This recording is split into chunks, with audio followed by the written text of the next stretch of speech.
बहुत प्रसन्नता हो रही है कि हम श्रीमद् भागवतम को आज शुरू करने जा रहे हैं। ओह सुंदर बात है प्रभु, thank you. If you like you can come every day, ठीक है ना। यू विल रियली relish, बहुत अच्छा है। नॉट बिकॉज कि मैं बोल रहा हूँ, ये जो टॉपिक्स इतने सुंदर हैं, आज हम लोग उसको बहुत सिस्टमेटिकली पढ़ने का प्रयास करेंगे। हमारा ये भी भाग्य है कि भागवत सुबोधनी नाम का एक बुक पुस्तक जो है इस्कॉन वाड़ा के डिवोटीज ने लिखा है, इंग्लिश में लिखा है। ओह ठीक है, वैराग्य हो रहा है आपके, ठीक है। और उसकी उसकी सहायता से हमको और सुविधा मिल रही है भागवतम को सिस्टमैटिकली समझने के लिए। तो हम आज शुरू कर रहे हैं। अभी आप लोगों के सामने जूम पे आवाज ठीक आ रही है सबको? हाँ ठीक है, उम्मीद है कि आवाज सही आ रही होगी। तो जो लोग फेसबुक पे देख रहे हैं वो कभी कभी प्रश्न करते हैं कि ये वीडियोस कैसे दोबारा मिल सकते हैं। तो मेरा व्यक्तिगत एक चैनल है, लेकिन इसमें व्यक्तिगत बात कुछ नहीं है, भगवान की ही बात है। बात कृष्ण गति ही है, भक्ति ट्री। उस पे आप सर्च कर सकते हैं, उसको सब्सक्राइब कर सकते हैं, वट आप जो कर सकते हैं। तो ये लेक्चर होने के तुरंत बाद ही हम उसको विद इन, भगवान ने चाहा तो आधे घंटे के अंदर हम उसको पोस्ट कर देंगे उसमें, तो आप उसमें सुन सकते हैं बाद में सिस्टमेटिकली। अगर मान लीजिए आप प्रवचन अभी नहीं सुन पाते हैं, बाद में जैसे भी करके। और मैं श्री कृष्ण बलराम जी से, श्री श्री गौरनिताय, श्री श्री राधा श्याम सुंदर ललिता विशाखा शिला प्रभुपाद से प्रार्थना करता हूँ कि शरीर छूटने पहले कम से कम एक बार भागवतम हम पूरी कर लें, जैसी मुझे करने की इच्छा है। भगवान मेरे मनोरथ को जानते हैं, पब्लिक में तो नहीं कहना चाहिए, लेकिन इच्छा है। जैसे भगवान ने गीता पूर्ण कराई हमारे द्वारा, आचार्यों की टीका को जितना मैं समझ पा रहा हूँ वह सब भक्तों के सामने प्रकाशित हो सके, ये मेरी बहुत इच्छा है। और भगवान चाहेंगे तो जरूर ये संभव हो पाएगा। तो आप देखेंगे कि किस प्रकार से सिस्टमैटिकली श्रीमद् भागवतम को हम श्रवण करते हैं, शब्दों के अर्थों को समझेंगे तो आपको बहुत रुचि होगी। हम लोग अभी पहले श्रीमद् भागवतम के विषय में बात करेंगे। जैसे कि आपने भगवत गीता में पढ़ा है कि भगवत गीता के 5 टॉपिक हैं: भगवान, जीव, काल, कर्म और प्रकृति। और कोई भी श्लोक है तो वह इन 5 टॉपिक के ही संबंध में है। कौन कौन से टॉपिक हैं? भगवान, जीव, काल, प्रकृति और कर्म, ठीक है। इसी प्रकार से श्रीमद् भागवतम में 10 टॉपिक हैं। किसी भी महापुराण को में 10 टॉपिक होने चाहिए, वो आपके सामने दिख रहा है। आपने गलत फाइल अभी खोली हुई है, आप इंट्रो वाला फाइल खोल लीजिए।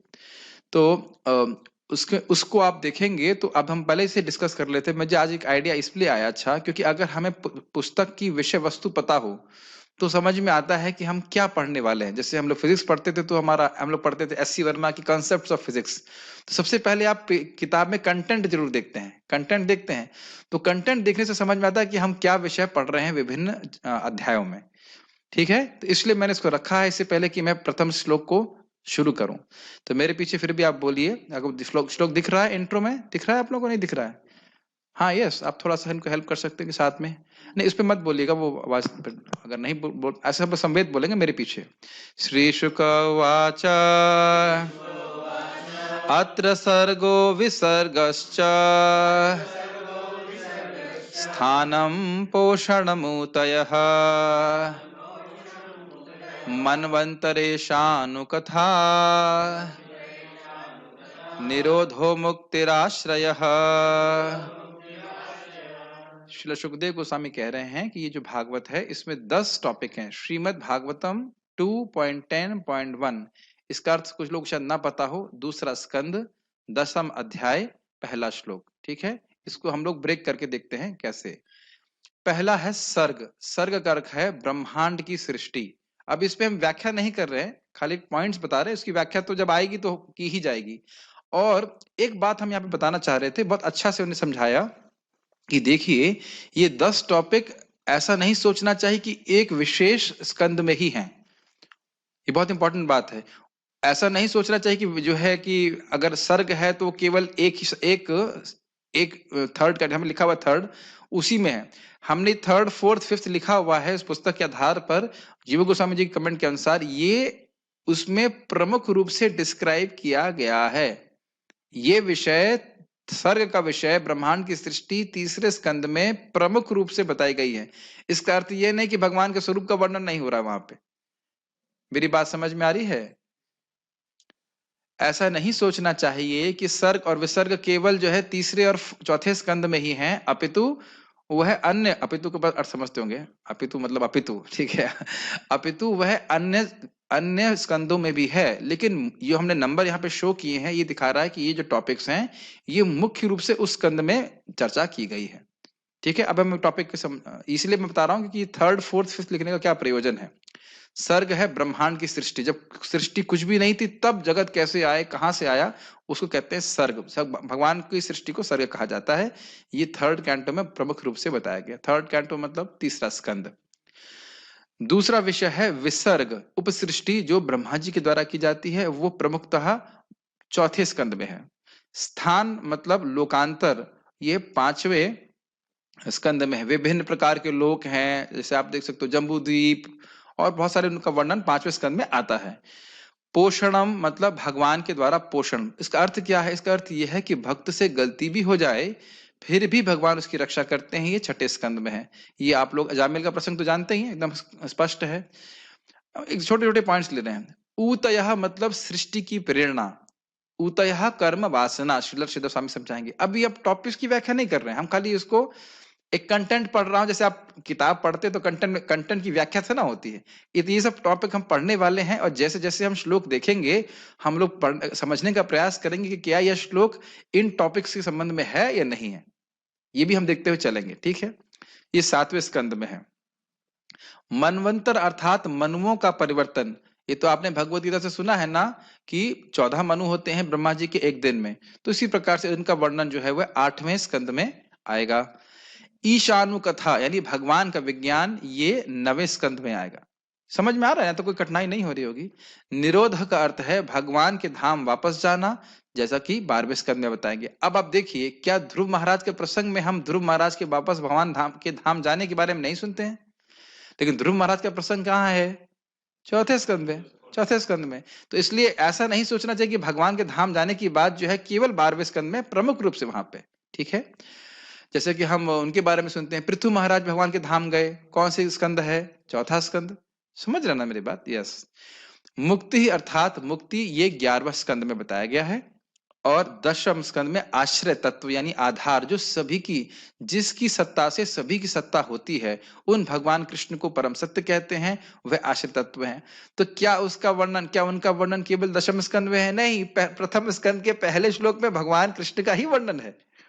तो आप ये नहीं कह सकते, हम ये नहीं कह सकते कि आश्रय तत्व केवल 10वें स्कंद में। हाँ, लेकिन ये बात सत्य है कि आश्रय तत्व को मुख्य रूप से 10वें स्कंद में समझाया गया है। 3000 श्लोक है ना, यहां तक मैं समझता हूँ।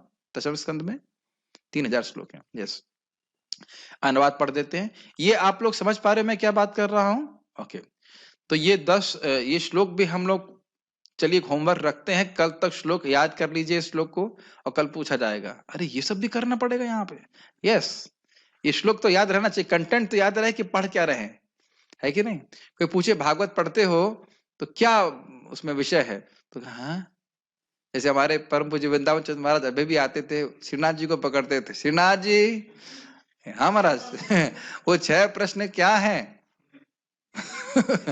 तो अभी मुझे बड़ा खलता था, मुझे लगता है ये गलती श्रीनाथ जी प्रभु जी की नहीं, ये गलती हमारी है कि हमने कभी समझाया ही नहीं, और हमने भी स्वयं प्रयास कभी नहीं किया। तो उसको हम लोग डिटेल में पढ़ने का प्रयास करेंगे, वो 6 प्रश्न क्या है, उनका उत्तर क्या है। बहुत आप लोगों को सुख मिलेगा, मुझे विश्वास है कि सुख मिलेगा।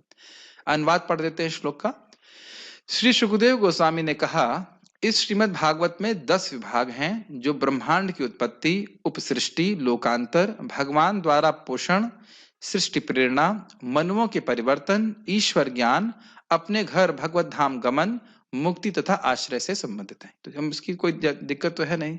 वैसे अच्छा होता कि अगर आप अपना स्मार्टफोन या इनके पास कुछ रहता, आप सामने रखकर पढ़ते तो अच्छा रहता। क्या नाम है आपका? साधु शरण प्रभु। ऐसा ये वाली मतलब समझ रहे ना, वैसी कथा कथा नहीं है, ये क्लास है, तो उसमें कम से कम किताब जरूर होनी चाहिए। तो किताब तो आप देते नहीं हो, डिजिटल किताब है, उसको देखेंगे पढ़ेंगे तो अच्छा रहेगा। क्या जैसी इच्छा करना चाहे करें। अच्छा पढ़िए, आगे हम पढ़ रहे हैं, देखिए सुनिए।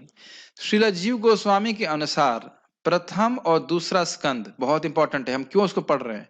सर्ग, विसर्ग, पोषण और निश्चित रूप से आश्रित तत्व का निरूपण करते हैं। तो ये जरूर हम देखेंगे।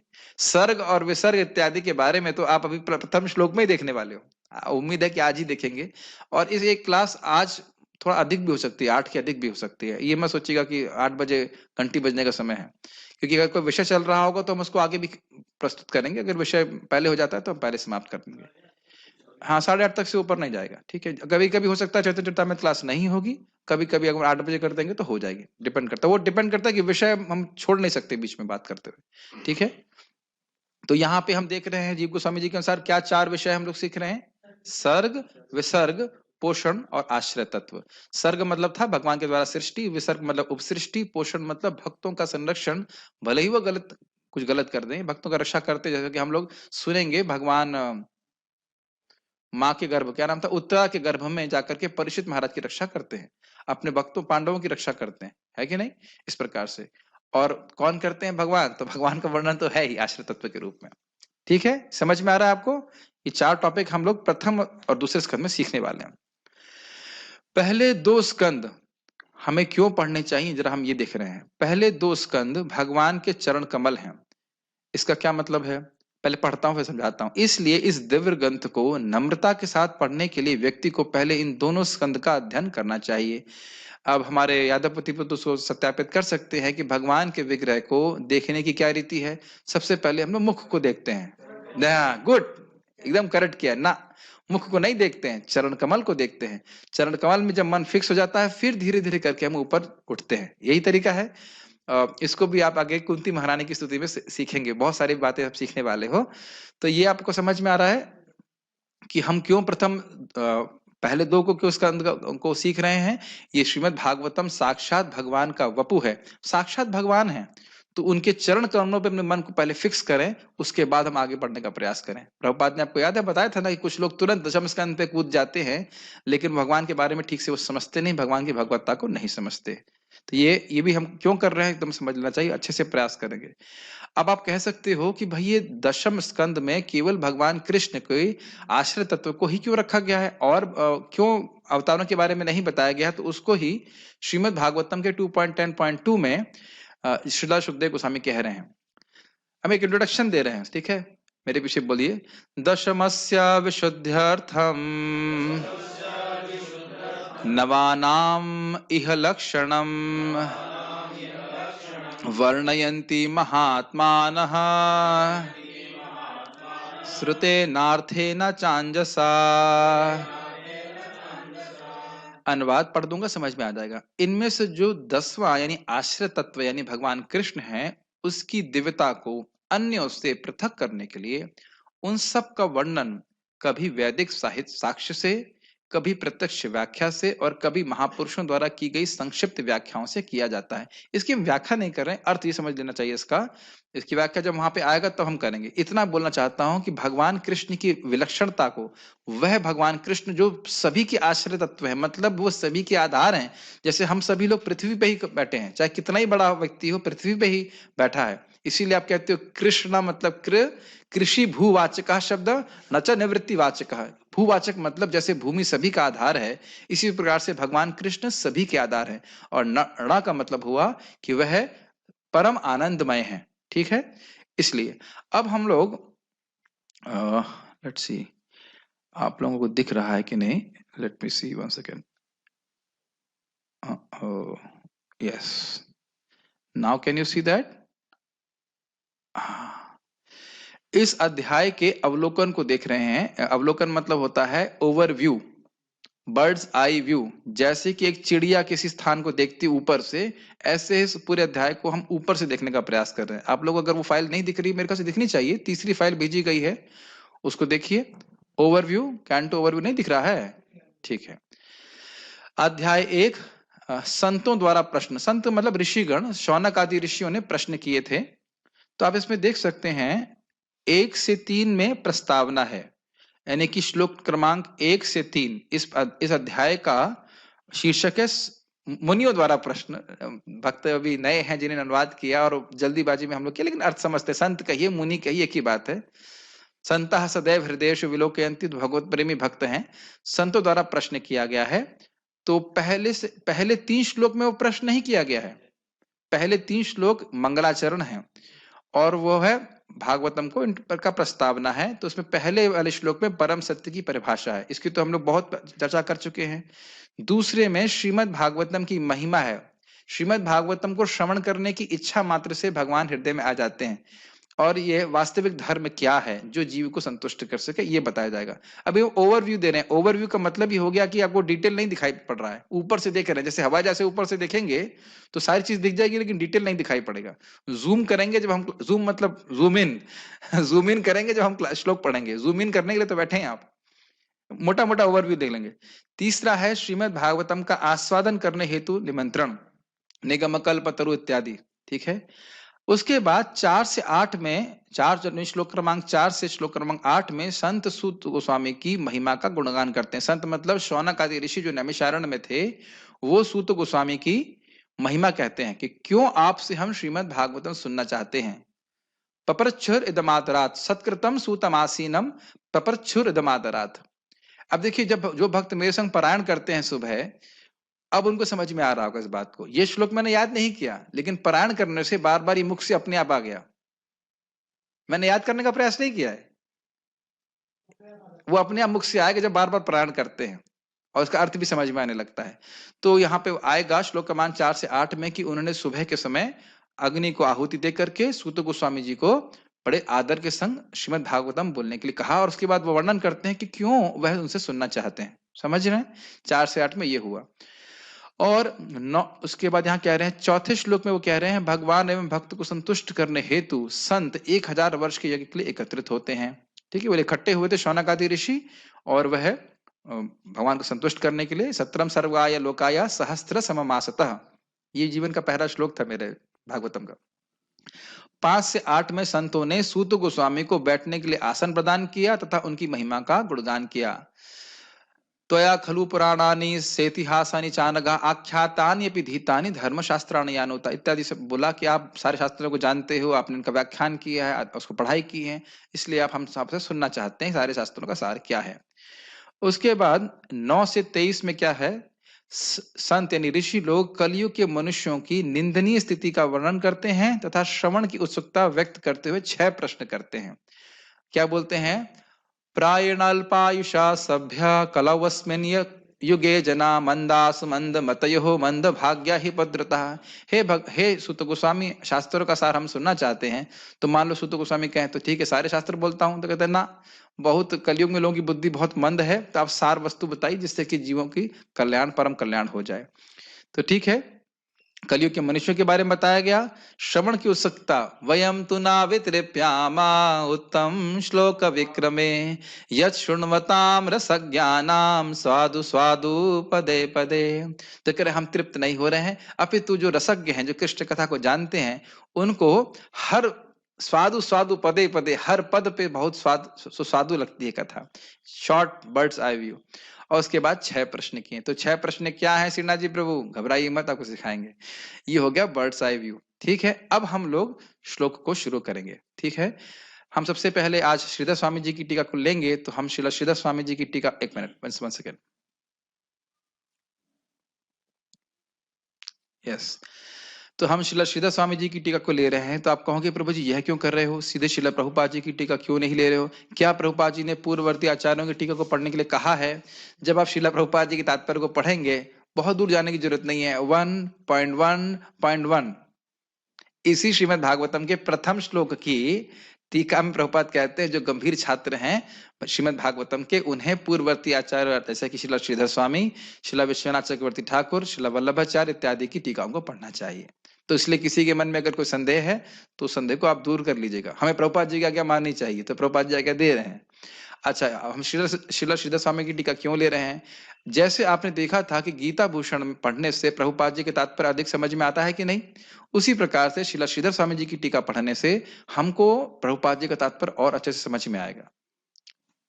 ठीक है, अभी हम लोग घबराइए मत। आज मुझे लगता नहीं कि हम टीका तुरंत शुरू कर पाएंगे। हम पहले आज श्लोक से को समझने का प्रयास करेंगे। तो मेरे पीछे बोलिए, ओम नमो भगवते वासुदेवाय, ओम नमो भगवते वासुदेवाय, ओम नमो भगवते वासुदेवाय। देखिए ओम शब्द ये भगवान का नाम है। ओम इत्याक्षरम ब्रह्मन व्याहरण माम अनुस्मरण यह प्रयाति तजन्देहम स याति परमाम गतिम। ओम भगवान का नाम है, ये गीता का श्लोक बोल रहा हूं मुख से। तो ओम हो गया, ओम भगवान, नमो भगवते मैं उन भगवान को, किनको, वासुदेवाय प्रणाम कर रहा हूं। नमो मतलब प्रणाम कर रहा हूं, किनको, वासुदेव को। वासुदेव को प्रणाम करने के लिए स्पेशली क्यों कहा जा रहा है? क्योंकि भगवान वासुदेव हमारे चित्त के नियंता हैं, चित्त को शुद्ध करने वाले हैं। जब शुद्ध चित्त होगा तब हम श्रीमद् भागवतम को बोल सकेंगे और हम समझ सकेंगे। इसलिए भगवान वासुदेव का हम आश्रय ले रहे हैं। ठीक है, अब हम लोग गाना शुरू करेंगे। तो गाना शुरू किया जाए, मेरे पीछे गाइए। जन्मादस्य यतोऽन्वयादितरतस् चार्थेष्वभिज्ञः स्वराट्। गाइए। अन्वयादितरतस् चार्थेष्वभिज्ञः स्वराट्। तेने, मेरे संग में मत गाइए, जब आप मेरे पीछे गाइए। तेने ब्रह्म हृदयादि कवये मुह्यन्ति सूरयः। हृदयादि कवये सूरयः तेजो वारिमृदां यथा विनिमयो यत्र त्रिसर्गो मृषा। यथा विनिमयो यत्र त्रिसर्गो मृषा। धाम्ना स्वेन सदा निरस्तकुहकं सत्यं परं धीमहि।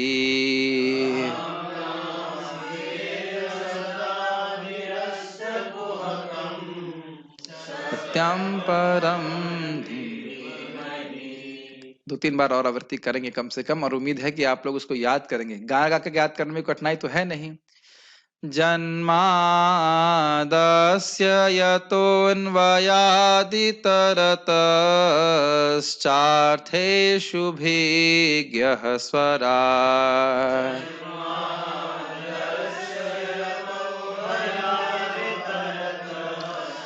चार्थेषु भिज्ञः स्वराट्। तेने ब्रह्म हृदयादि कवये मुह्यन्ति सूरयः।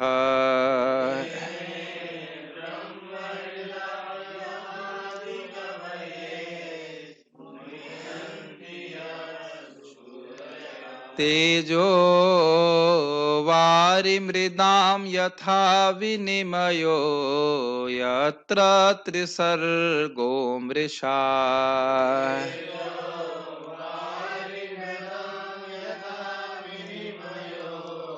यत्र त्रिसर्गो मृषा। धाम्ना स्वेन सदा निरस्तकुहकं सत्यं परं धीमहि। निरस्तकुहकं सत्यं परं। सब लोग मेरे साथ में बोलेंगे। जन्मादस्य यतोऽन्वयादितरतश्चार्थेष्वभिज्ञः स्वराट्। तेने ब्रह्म हृदयादि कवये मुह्यन्ति सूरयः। तेजो वारिमृदां यथा विनिमयो यत्र त्रिसर्गो मृषा। धाम्ना स्वेन सदा निरस्तकुहकं सत्यं परं धीमहि। यहाँ पे हम इन भक्तों ने, वाड़ा के भक्तों ने बहुत सुंदर तरीके से इसको ब्रेकअप किया है जो समझने में बहुत सुविधा होती है। तो हम इसको देख रहे हैं आपके सामने, इसको फॉरवर्ड कीजिएगा अपने उसमें देखिए। श्लोक क्रमांक 1 क्या विषय वस्तु प्रस्तुत कर रहा है? तो कह रहे हैं भगवान कृष्ण की परम सत्य के रूप में व्याख्या कर रहा है। किस प्रकार से भगवान कृष्ण परम सत्य हैं? परम सत्य अर्थात सभी चीजों के स्रोत हैं। और इसमें संबंध तत्व के बारे में बताया जाएगा। संबंध तत्व का अर्थ है कि जीवों का भगवान से, प्रकृति का भगवान से, भगवान का और जीव का प्रकृति से क्या संबंध है, मतलब बेसिकली भगवान का क्या संबंध है जगत से, तो ये हम समझने का प्रयास करेंगे। ये भी बात है। ओम नमो भगवते वासुदेव की व्याख्या मैंने आपके सामने कर दी।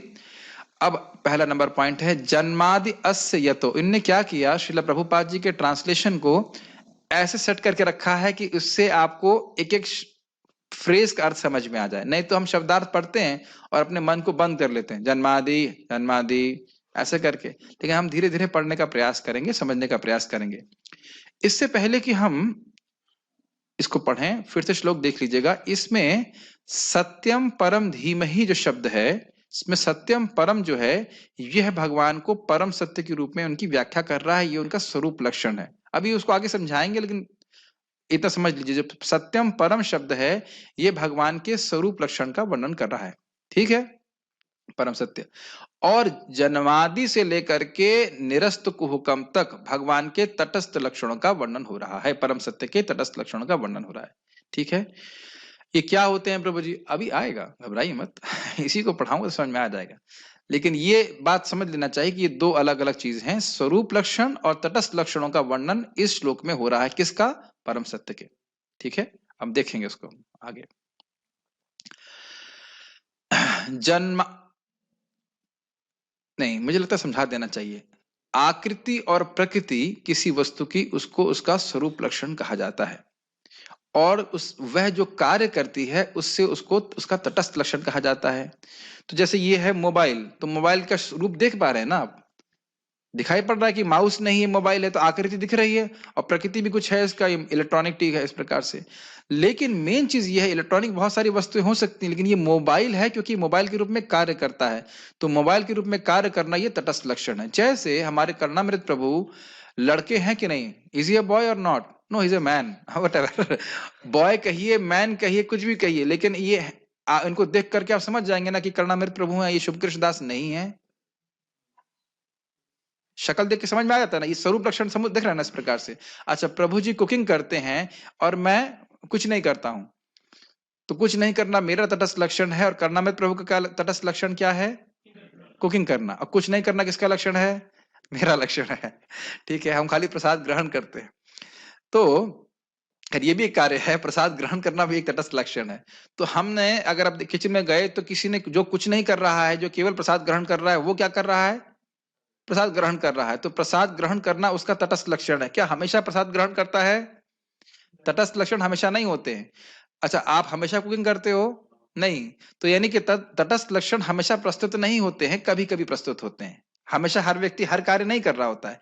जैसे हमारे मनोज प्रभु सामने बैठे हुए हैं, तो मनोज प्रभु मैंने बोला तो समझ में आ रहा ना कौन मनोज प्रभु हैं? इनको गाड़ी चलाना आता है तो हमेशा गाड़ी चलाते हैं। तो गाड़ी चलाना आपका तटस्थ लक्षण हो गया, और जो आप हैं आकृति और प्रकृति, वो है आपका स्वरूप लक्षण हो गया। समझ में आ रही बात? तो अब मैं इसलिए ये सब व्याख्या इसलिए पहले कर दी क्योंकि ये जितने भी शब्द हैं ये सब भगवान के तटस्थ लक्षण प्रस्तुत कर रहे हैं। जरा देखिए, जन्मादि अस्य यतः, यानी कि अस्य मतलब ये जगत, यतः मतलब उनसे आता है। इस जगत के जन्म आदि, जन्म, स्थिति मतलब पालन, और संहार जिनसे आता है। जन्मादि अस्य यतः, समझ में आ रहा है कि नहीं आ रहा है? जिनसे इस जगत की जन्म, स्थिति और संहार होता है। अब आप बताइए, क्या इस जगत की सृष्टि हमेशा होती है? नहीं होती है। तो सृष्टि, स्थिति, प्रलय ये हमेशा नहीं रहता है। तो ये भगवान का कार्य हुआ ना, तटस्थ कार्य। तटस्थ मतलब, तटस्थ लक्षण का मतलब हो गया, तटस्थ कार्य नहीं कहना चाहिए, तटस्थ लक्षण होता है कार्य करना। श्रीनाथ जी प्रभु कुकिंग करते हैं आप? हमेशा करते हैं? अभी करना ही है कुकिंग? नहीं कर रहे हैं। Does it make sense? तो जन्मादि अस्य यतः भगवान का तटस्थ लक्षण हुआ। समझ में आ रहा है कि नहीं? अनुवाद देख लीजिए। व्यक्त ब्रह्मांडों की उत्पत्ति, पालन तथा संहार के समस्त कारणों के आदि कारण हैं। यानी कि जो जगत की सृष्टि करने वाले कौन है? भगवान कृष्ण है। उसका पालन करने वाले कौन है? भगवान कृष्ण। और संहार करने वाले कौन है? भगवान कृष्ण। तो ये भगवान का कार्य हुआ, और किसी का कार्य नहीं है, ये केवल भगवान ही कर सकते हैं। इतनी बात समझ में आ रही है? एक एक पॉइंट आगे बढ़ते हैं। अन्वयाद इतरतश्चार्थेषु अभिज्ञः, इसके बहुत सारे अर्थ हैं, एक अर्थ यहाँ पे रखा गया है, और इसको घबराइएगा मत, हम एक एक अर्थ को पकड़ेंगे। श्रीधर स्वामी 3 अर्थ देते हैं, और जहां तक मैं समझता हूँ चक्रवर्ती पाद 4 या 5 अर्थ देते हैं। अरे प्रभु जी, इतना गहराई में जाएंगे? तो भागवत तो डूबने के लिए ही है, भागवत तो डूबने के लिए ही है। लेकिन इस भागवत में डूबेंगे क्या? जगह बोलते हैं कि मैं भोगों के दुख देने वाले नमकीन सागर में डूबा हुआ था, और महाप्रभु की कृपा से मैं अब भक्ति के अमृत रूपी सागर में डूब रहा हूं। डूबना तो सागर में ही है, लेकिन उसका जो फ्लेवर है वो चेंज हो जाएगा। समझ रहे ना मेरी बात? तो आप समझ रहे हैं अन्वयात का अर्थ क्या है? वे प्रत्यक्ष तथा अप्रत्यक्ष रूप से सारे जगत से अवगत रहते हैं। प्रत्यक्ष रूप से भौतिक संबंध के द्वारा अवगत रहते हैं, और अप्रत्यक्ष रूप से आध्यात्मिक संबंध के द्वारा अवगत रहते हैं। तो इसकी व्याख्या अभी हम जब शब्दार्थ पढ़ेंगे तो समझा दूंगा। स्वराट मतलब वे परम स्वतंत्र हैं, उनको वो किसी पे आश्रित नहीं है। अपने कार्य को, मान लीजिए कहे कोई जन्म सृष्टि करनी है, तो तत्व कहां से आए? वो अपने से प्रकट कर दिए, किसी और की उनको अपेक्षा नहीं थी। अच्छा, करने की इच्छा के संबंध में भी स्वतंत्र हैं, जब इच्छा होती सृष्टि करते हैं, जब इच्छा होती है संहार भी कर देते हैं। नियम है कि इतने समय में प्रलय, इतने समय में ही प्रलय होनी चाहिए, लेकिन ऐसा नहीं कि वो कुंभक और रेचक सांस खींच नहीं सकते, वो जब चाहे सांस खींच लेंगे और सृष्टि खत्म हो सकती है। तो पूरी तरह से स्वराट है, किसी को भी कृपा देने के लिए स्वराट है। सबकी व्याख्या हम सुन चुके हैं, और उसको हम आगे भी चर्चा करेंगे। स्वराट का मतलब समझ रहे हैं? परम स्वतंत्र है, उनको कोई कंट्रोल नहीं कर सकता है। ठीक है। तेने ब्रह्म हृदय आदि कवये, ब्रह्म का अर्थ है वेद, वेद का ज्ञान। हृदय समझते, हृदय मतलब हृदय, आदि कवि मतलब ब्रह्मा जी। तेना उनके द्वारा वेद का गुह्य ज्ञान आदि कवि ब्रह्मा जी के हृदय में प्रकाशित कराया गया। तो ये कार्य है या नहीं है? कार्य तो हम आदमी कुछ हाथ पैर से करता नहीं, भगवान संकल्प मात्र से कर देते हैं। महाराज बता रहे थे बहुत सुंदर कि यहाँ पे लड़कों को ट्यूशन के लिए भेजते हैं, फिर भी गधे फेल हो जाते हैं कि नहीं? लेकिन भगवान का लड़का पैदा हुआ ब्रह्मा जी, तो भगवान संकल्प किए और बेटे को ज्ञान हो गया। तो भगवान की अद्भुत शक्ति है। कार्य करते ये मत सोचिएगा कि हमारी तरह हाथ पैर कर से कार्य करते हैं, होते उनके हैं, दिव्य हाथ पैर हैं, लेकिन उस संकल्प मात्र सारा कुछ करते हैं। यह भी भगवान की अद्भुत शक्ति को द्योतित करता है। कि मैं कई बार शब्द यूज करूंगा, द्योतित मतलब सूचित करता है, प्रकाशित करता है, द्योतमान। तो द्योतित शब्द जो है इसका अर्थ हुआ प्रकाशित करता है, कि केवल इच्छा मात्र से इस पूरे जगत की सृष्टि कर लेते हैं। ये चक्रवर्ती पाद आगे समझाएंगे। तो समझ में आ रहा है, इच्छा मात्र से ब्रह्मा जी को ज्ञान देंगे, और हम भी उनके अंश हैं। अगर हम चाहेंगे, भगवान को प्रसन्न करेंगे, तो भगवान भी हमारे हृदय में अपना ज्ञान दे देंगे। इसकी एकदम अभी शॉर्ट में समझा रहे हैं, आगे टीका में और इनको खोल खोल के समझाया जाएगा।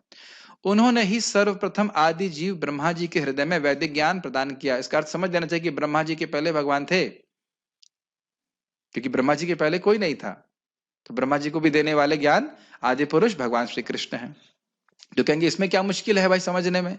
वेद का ज्ञान ऐसा क्या था जो ब्रह्मा जी को, भगवान को प्रकाशित करना पड़ा? तो कह रहे हैं मुह्यंत यत् सूरयः, उन्हीं के कारण बड़े बड़े मुनि तथा देवता उसी तरह मुंह में पड़ जाते हैं। किस तरह मुंह में पड़ जाते हैं बताऊंगा, लेकिन इस ज्ञान को समझना इतना आसान नहीं है। तो देवता गण भी समझ नहीं पाते, इसलिए भगवान ने वेद का ज्ञान ब्रह्मा जी के हृदय में प्रकाशित कराया, और उनकी माया से देवता गण भी भ्रमित हो जाते हैं। जैसे तेजो वारी मृदाम यथा, तेज का मतलब अग्नि, वारी का मतलब जल, और मृद का मतलब होता है मिट्टी। तो कभी कभी जिस प्रकार अग्नि में जल या जल में स्थल देखकर कोई माया के द्वारा मोहग्रस्त हो जाता है, जैसे, अच्छा ये कार्य है कि नहीं भगवान का? देवता मोहित हो जाते हैं उनकी माया से, तो क्या ये भगवान का कार्य है कि नहीं?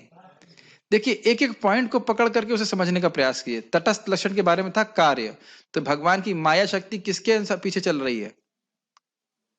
भगवान की इच्छा से। इच्छानुरूपमस्य अपि चेष्टते सः, तो भगवान वो सारी चेष्टाएं उसकी भगवान की इच्छा से हैं।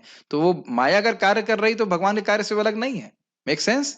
तो उनकी ही माया से सारे देवता मोहित हैं, तो यह भी भगवान का ही कार्य है। ठीक है, वो उनसे संचालित हो रही है। तो कह रहे हैं किस प्रकार से मोहित होता है, जैसे आप जानते हो मृग मरीचिका में, मृग मरीचिका में क्या होता है, मृदा यानी कि मिट्टी में जल दिखाई पड़ता है, देखे कि नहीं, तो सभी देखे होंगे। कभी कभी कांच में अग्नि यानी कांच में प्रकाश की भावना होती है, कांच रहता है और वहां से लगता है कि सूर्य वहां पे, वहां से रोशनी आ रही, सूर्य वहां पे नहीं है, तो कहीं कहीं कांच में अग्नि का भास, अग्नि का आभास होता है, ठीक है। और जल में तेज का आभास कैसे होता है, उदाहरण याद आ रहा है, अभी मुझे याद नहीं आ रहा, टीका में लिखा हुआ तो वहां बता दूंगा। तो कभी कभी जल में, यानी कि, यानी इसका अर्थ क्या है, इसका अर्थ यह है कि वहां जहां पे वो वस्तु नहीं है उसके बदले में कोई और वस्तु दिख रही है, वस्तु है लेकिन उस वस्तु की वो नहीं दिखाई पड़ रही, उसके बदले में कुछ और दिख रहा है। पानी में भी सूर्य दिखता है, अभी अभी मुझे याद आ जाएगा, मैं आगे टीका में लिखा हुआ है। तो जो वस्तु जहां पे है, जैसे मृग मरीचिका वाली बात तो समझ में आती है, वहां है, वहां पे मिट्टी है लेकिन हमको दिख रहा है पानी, तो पानी का अस्तित्व नहीं है लेकिन मिट्टी का अस्तित्व है। तो इसी प्रकार से जगत जो है, हम लोग सोच रहे हैं कि हमारे भोग के लिए है, लेकिन ये भगवान की शक्ति है, और उसको उसको उस रूप में हम नहीं देख पा रहे हैं, जैसा वो जगत है भगवान की शक्ति के रूप में, वह हम नहीं देख पा रहे हैं। वो एक प्रकार के भगवान का स्वरूप ही है जगत, क्योंकि भगवान की शक्ति है, लेकिन वैसा हम नहीं देख पा रहे हैं, इसीलिए तो भोग करने का प्रयास कर रहे हैं। Make sense? तो इसी प्रकार से सारे देवता से भगवान की माया से मोहित हैं। किस प्रकार से, जैसे कि कभी कभी मृग मरीचिका में मिट्टी की जगह आपको पानी दिखाई पड़ता है। समझ में आ रहा है? यह भी भगवान का कार्य है कि नहीं, मोहित करना जगत को। ठीक है। प्रभु जी सुबह इतने से कोई कहानी नहीं आई, हम तो सोचते थे कथा बीच में आएगी। अब यही कथा है, ये तत्व ही सारा कथा है और बहुत सुंदर है। अब इसको आगे हम पढ़ते जाएंगे तो बहुत अच्छा लगेगा, एटलीस्ट मुझे तो बड़ा अच्छा लगता है। विनिमयो यत्र त्रिसर्गो मृषः, विनिमय का अर्थ होता है व्यत्यास। व्यत्यास का मतलब होता है जो वस्तु नहीं है उसके बदले में कुछ और दिखना। कभी कभी आपको लगा है कि कोई कपड़ा छूता है, हमें लगता है छिपकली है, ऐसा कभी नहीं हुआ? भ्रम भ्रम। या हमें लगता है कि रस्सी पड़ी है, सोचते सांप है। कई बार ऐसा हो जाता है, कोई सॉफ्ट चीज पे पांव पड़ गया, लगा अरे छिपकली है, पांव पीछे कर लेते। एक बार मैं कई बार बताया, मैं बाथरूम से, मंदिर से, वॉशरूम से लौट रहा था तो देखा कि ऐसा लगा एक बंदर बैठा हुआ है, लेकिन बंदर नहीं था, वो बोरी थी खाली। तो आप ये नहीं कह सकते कि बोरी नहीं है, लेकिन बोरी की जगह मुझे बंदर दिख रहा है। Make sense? तो इसे कहते हैं व्यत्यास। मैं कुछ शब्दों को डिफाइन कर दे रहा हूं ताकि पहले बार बार शब्दों को हम आसानी से यूज कर सकें। व्यत्यास समझ में आया? जो वस्तु है लेकिन वो वस्तु उसके स्वरूप में नहीं दिख रही, कुछ और दिख रही है। विनिमय, विनिमय मतलब एक्सचेंज। एक्सचेंज समझते हैं आप? 100 रुपए तो उसके बदले में ये मुझे ये मिले, तो विनिमय का मतलब हुआ जैसे वस्तु है वैसा उसके बदले में कुछ और दिख रहा है। तो कह रहा यत्र त्रिसर्गो मृषा, त्रिसर्ग का मतलब होता है रजगुण, तमगुण और सतगुण से जो सृष्टि जगत की है, ये अमृषा, ये मृषा है, ये झूठी है लेकिन ये सच्ची दिखाई पड़ती। अब झूठी का अर्थ क्या है? ये है तो अशाश्वत, ये है तो निरानंद, ठीक है, ये है तो अशाश्वत, निरानंद और क्या, अज्ञानमय, लेकिन हमें लग रहा है ये बहुत अच्छी है। हमको लग रहा है बहुत, ये हमेशा जगत चलने वाला है। कोई सोच रहा है जगत में प्रलय होगी? कोई नहीं सोचता। और ये लगता है कि जगत बड़ा सुखमय है। भगवान, सच्ची सृष्टि क्या है? सृष्टि नहीं, सच्चा आध्यात्मिक जगत क्या है? सत चिदानंद। और इसका विपरीत है, ये असत है, अचिद है और निरानंद है। लेकिन हमको हमको लग कैसे रहा है? बहुत अच्छा लग रहा है हमको, लग रहा है सत्यवत लग रहा है। सत्य है भगवान कृष्ण, सत्यवत मतलब उनके जैसा लग रहा है, उनके जैसा सत्य, उनके जैसा चिदमय, उसके जैसा आनंदमय लग रहा है। क्यों लग रहा है? क्योंकि ये उनके ऊपर आश्रित है। मैं धीरे धीरे समझ में आएंगी बातें मैं क्या कह रहा हूं। जैसे कि मिट्टी है, मिट्टी सत्य है कि नहीं? तो मिट्टी की सत्यता के कारण जल दिख रहा है वहां पे। अगर मिट्टी ही नहीं होती तो जल दिखने का प्रश्न नहीं होता है। तो इसी प्रकार से भगवान में ये जगत अधिष्ठित है। मतलब जैसे अधिष्ठित का मतलब हुआ, जैसे हम यहाँ पे कहाँ पे क्लास दे रहे हैं, पूछे कोई लोग पूछेगा तो क्या कहेंगे? इस्कॉन गौशाला में प्रवचन हो रहा है, क्लासरूम में। तो ये अधिष्ठान हो गया। अधिष्ठान समझते हैं? संस्कृत पढ़े होंगे, अधिष्ठान कारक सप्तमी विभक्ति। तो अधिष्ठान भगवान है, इसलिए भगवान की सत्यता से ये जगत सत्य लग रहा है। जैसे लोहे में क्या जलाने का गुण होता है श्रीनाथ जी प्रभु? जी हाँ, हाँ जी हाँ, क्या बोलना चाहते हैं आप? लेकिन जब लोहा अग्नि के संपर्क में होता है तो जलाने का गुण आ जाता है उसमें। गुण किसका है? अग्नि का। लेकिन उसके संपर्क से जड़ वस्तु भी जलाने की शक्ति आ जाती है। अब कहो कि जो तांबे के तार से तांबे के तार से पंखा चल जाता है, आप सब लोग हाँ बोल रहे हैं। तांबे के तार से नहीं चलता, लगाते रहिए तांबे का तार, जब बिजली का संपर्क होगा तब वो चलेगा। तो उसके गुण उसमें प्रकाशित हो रहे हैं, क्योंकि भगवान का अधिष्ठान है, भगवान भगवान ये जगत भगवान में है, इस कारण से ये जगत भगवान जैसा लगता है लेकिन है नहीं, तो इसलिए बोल रहे हैं विनिमयो यत्र सर्गो मृषा।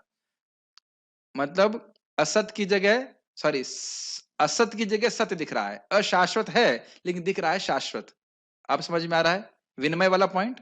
Exchange, instead of seeing it as eternal, it is visible to me as, no, instead of being visible as non-eternal, it is being visible as eternal, and as full of knowledge, and as full of bliss, although it is not full of bliss, not eternal, and not full of knowledge।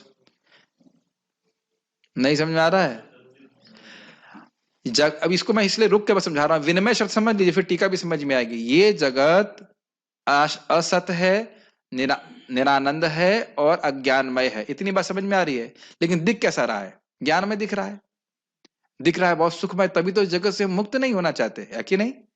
और ये कभी नहीं लगता कि जगत की प्रलय होगी। कभी किसी को पूछ लीजिए, हम लोग को तो पता है भागवत से, अन्यथा कोई नहीं बता सकता कि जगत की प्रलय होगी। कोई नहीं सोचता इस प्रकार से। सोचते हैं? नहीं सोचते। तो आप देख रहे हैं कि जो आध्यात्मिक जगत है वो कैसा है? सच्चिद आनंद। तो वो गुण हमको दिख रहा है। ये जगत जिस प्रकार का नहीं है वो वैसा दिखाई पड़ रहा है, इसीलिए विनिमय बोल रहे हैं। अब नहीं समझ में आ रहा है तो आप फिर करणामित प्रभु प्रसाद खिलाई, और कुछ ऊपर बचेगा नहीं। देखिए एमबीबीएस करने के लिए, क्या बीडीएस और क्या क्या करने के लिए कितनी मेहनत करता है व्यक्ति, दसियों साल निकल जाते हैं, है कि? अगर 10 साल भागवत समझने में निकल गए तो क्या दिक्कत है? और वो निकले नहीं है। आयुर हरति वै पुंसाम उद्यान स्तंच यन्न सौ यश क्षणो ऋतम नीते नीता उत्तम श्लोक वार्तया। वही क्षण हमारे नहीं बीत रहे हैं जो हम भगवान की कथा में लगा रहे हैं। बाकी 10 साल 20 साल और किसी चीज में लगा रहे हैं, वो सब व्यर्थ जा रहा है। ठीक है? उन्हीं के कारण ये सारे भौतिक ब्रह्मांड जो प्रकृति के 3 गुणों की प्रतिक्रिया के कारण अस्थायी रूप से प्रकट होते हैं, वास्तविक लगते हैं, जबकि वे अवास्तविक होते हैं। इसी की व्याख्या मैं जब से कर रहा हूं। वास्तविक वस्तु मतलब सच्चिदानंद, अवास्तविक मतलब असत, अचित, निरानंद। 8वां भाग, ये भी उन्हीं के कारण हो रहा है, तो यह भी भगवान का तटस्थ लक्षण हुआ कि नहीं हुआ? ये भी उन्हीं के कारण हो रहा है ना, कि जो वस्तु दुखमय है वह हमको सुखमय लग रही है, ये उनकी शक्ति के द्वारा हो रहा है। ठीक। 8वां, इस प्रकार से क्रिटिकली हम पढ़ते हैं तो भागवत में रुचि होती है। और ऐसे महाराज जी उस दिन बता ही रहे थे, भागवत अर्थानाम आस्वादन, भागवत के विभिन्न अर्थों का आस्वादन करना।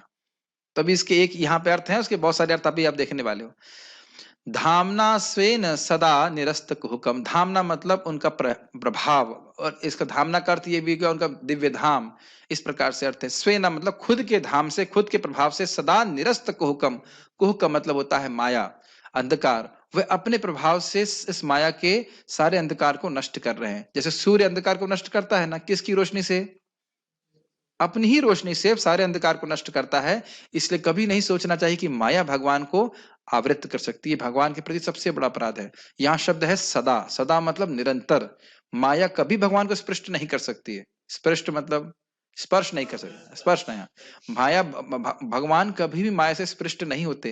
ये मायावादियों की थ्योरी को बिल्कुल खत्म कर देता है, जो कहते हैं कि पहले हम भगवान थे और माया ने पकड़ लिया और अब हम जो है बद्धजीव हो गए। यहाँ क्या बोल रहे हैं वेदव्यास जी?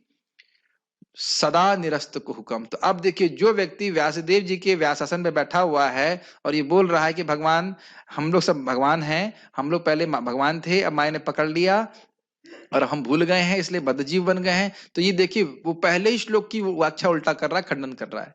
ऐसे व्यक्ति से कभी नहीं सुनना चाहिए। तो अगर कभी कोई बोले कि हम सब भगवान थे या भगवान बन जाएंगे, ये बिल्कुल निराधार है। व्यासदेव इसको खंडन कर दे रहे, खत्म कर दे रहे। समझ पा रहे? धामना, धामना मतलब अपने दिव्य प्रकाश से वह इस कुहक यानी माया को निरस्त कर रहे, समाप्त कर रहे। सुंदर माधव, समझ में आ रहा है? यस। ये सारे नोट्स देखिए, पहले जब मैं इसको समझा रहा था, पहली बात ये थी कि 1.5 साल पहले इतनी समझावट नहीं थी।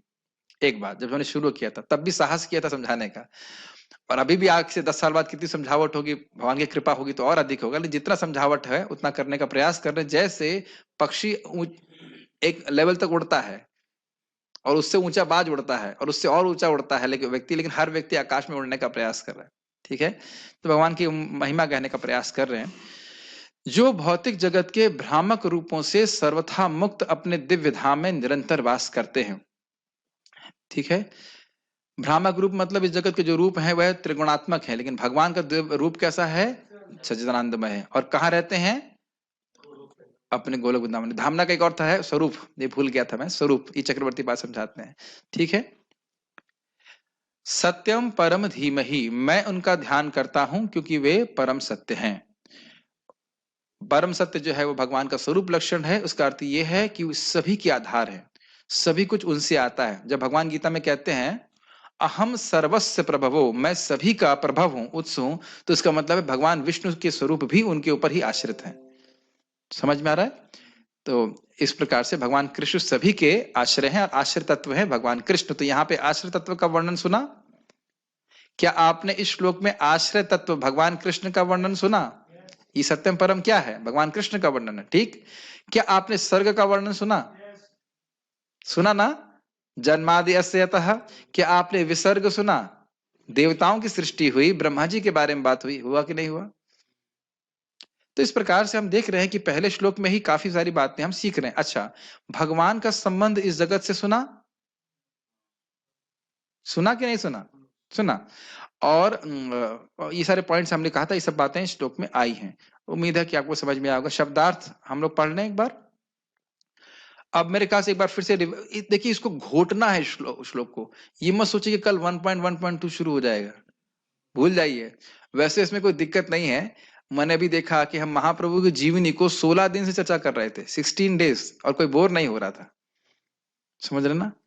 हमारे करुणामृत प्रभु रोज ही अच्छा प्रसाद बनाते हैं, रोज ही रोटी चावल बनाते हैं, तो क्या हम बोर हो जाते हैं? बोर से ना होते हैं। अलग अलग अगर समझ में आपको यहाँ पे आएगा। पहले शब्दार्थ को मेरे पीछे बोलिए। ओम हे प्रभु नमः, नमस्कार है भगवते, भगवान को, वासुदेवाय, वासुदेव या वसुदेव के पुत्र, या आदि भगवान श्री कृष्ण को। ठीक है, ओम नमो भगवते वासुदेव का अर्थ समझ में आ गया। जन्मादि, उत्पत्ति, पालन, इसको व्यक्ति माइक पे बोलेगा तो अच्छा रहेगा। आप बोल सकते, थोड़ा माइक दूर रख करके। उत्पत्ति, पालन तथा संहार। यस, हाँ संहार। कम फॉरवर्ड, सुंदर बात। यस, अस्य अस्य प्रकट ब्रह्मांडों का, प्रकट ब्रह्मांडों का, यतः जिनसे, जिनसे अन्वयात प्रत्यक्ष रूप से आध्यात्मिक संपर्क के द्वारा, प्रत्यक्ष रूप से आध्यात्मिक संपर्क के द्वारा। अब मैं जानबूझ के शब्दार्थ पढ़ा रहा हूं ताकि ये बस समझ में आ जाए। इसका अर्थ क्या है? जब आप प्रभुपाद जी के 1.1.1 के शब्दार्थ को भागवत से देखेंगे तो प्रभुपाद कहेंगे प्रत्यक्ष रूप से, बस इतना। लेकिन इसी श्लोक को जब प्रभुपाद जी चैतन्य चरितामृत में शब्दार्थ लिखते हैं तो ये लिखते हैं, ये अर्थ लिखते हैं, जिससे क्लियर हो जाता है कि वो क्या कहना चाहते हैं। इसलिए मैंने इसको वहां से रखा है। प्रत्यक्ष रूप से आध्यात्मिक संपर्क के द्वारा का अर्थ यह है कि भगवान की इच्छा से, भगवान की इच्छा आध्यात्मिक है कि नहीं? ये जगत सीधे सीधे सृष्टि हो रही है जगत की। अन्वय का मतलब होता है सीधा संबंध, डायरेक्टली। ये समझ में आ रहा है? भगवान ने इच्छा करी और इस जगत की सृष्टि हो गई। ये तो सीधा अर्थ है कि नहीं? नहीं समझ में आ रहा? ठीक है, सीधा संबंध है। इतरतः, अप्रत्यक्ष रूप से भौतिक संपर्क के द्वारा, अप्रत्यक्ष रूप से भौतिक अब संपर्क इसका के अर्थ द्वारा। समझिए। देखिए, इतरता का मतलब होता है व्यतिरेक या उसका उल्टा। तो देखिए इसका अर्थ क्या है। भौतिक, हमने पहले समझाया था गीता क्लास में, भगवान प्रधान पे दृष्टिपात करते हैं कि नहीं? और उसके बाद गुणों को वह एक्टिवेट कर देते हैं या शुद्ध कर देते हैं अपनी काल शक्ति से, और जगत की सृष्टि होती है। तो भगवान संपर्क नहीं कर रहे ना प्रकृति से, केवल देख रहे हैं, ईक्षण मात्र कर रहे हैं। तो यानी कि डायरेक्टली कैसे भगवान ने जगत की सृष्टि करी? देख कर, मतलब इच्छा करके। और इतरतः सृष्टि हो रही है लेकिन अब उसमें वो लिप्त नहीं है। 9वां अध्याय का श्लोक याद क्या है वो? सब कुछ मुझ में है और मैं उसमें, मैं उनमें हूं और फिर भी मुझ में कुछ भी नहीं है और फिर भी मैं उनमें नहीं हूं। इस प्रकार से क्या श्लोक आ रहा, याद नहीं आ रहा अभी।